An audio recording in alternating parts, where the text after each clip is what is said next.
খবর পড়ছি হুমায়রা কুরেশি। দয়া করে আমাকে সাবস্ক্রাইব করুন, লাইক, কমেন্ট, শেয়ার করুন।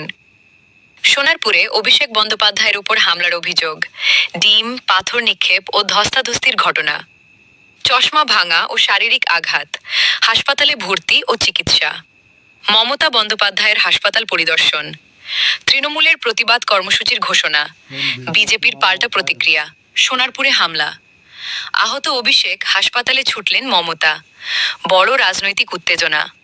সোনারপুরে বিক্ষোভের মুখে আহত অভিষেক বন্দ্যোপাধ্যায়, হাসপাতালে দেখতে পৌঁছলেন মমতা বন্দ্যোপাধ্যায়। সংক্ষিপ্ত খবর।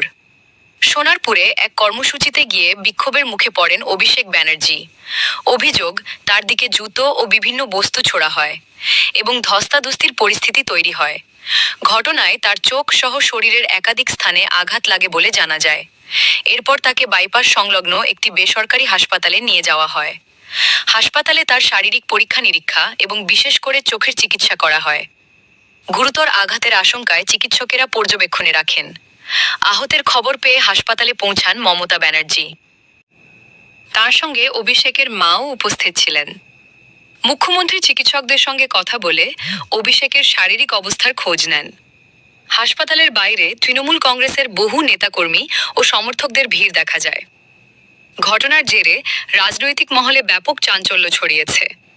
আজকের বড় খবর অনুযায়ী অভিষেক ব্যানার্জি সোনারপুরে একটি কর্মসূচিতে গিয়ে বিক্ষোভ ও হামলার মুখে পড়েন। অভিযোগ, তার দিকে ডিম, পাথর ও অন্যান্য বস্তু ছোড়া হয়, ধস্তাধস্তির ঘটনাও ঘটে। তার চশমা ভেঙে যায় এবং শরীরের একাধিক স্থানে আঘাত লাগে। ঘটনার পর তাকে কলকাতার একটি বেসরকারি হাসপাতালে নিয়ে যাওয়া হয়। চিকিৎসকদের প্রাথমিক রিপোর্টে বলা হয়েছে, গুরুতর আঘাতের পরিবর্তে মূলত বুকে ও শরীরের কিছু অংশে আঘাতের চিহ্ন রয়েছে এবং তিনি সচেতন অবস্থায় ছিলেন। মমতা ব্যানার্জি হাসপাতালে গিয়ে তার শারীরিক অবস্থার খোঁজ নেন। পরে তিনি এই ঘটনার বিরুদ্ধে রাজ্য জুড়ে প্রতিবাদের ডাক দেন এবং হামলার জন্য বিজেপিকে দায়ী করেন।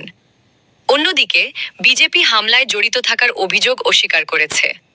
আমি হুমায়রা কুরেশি। দয়া করে আমাকে সাবস্ক্রাইব করুন, লাইক, কমেন্ট, শেয়ার করুন।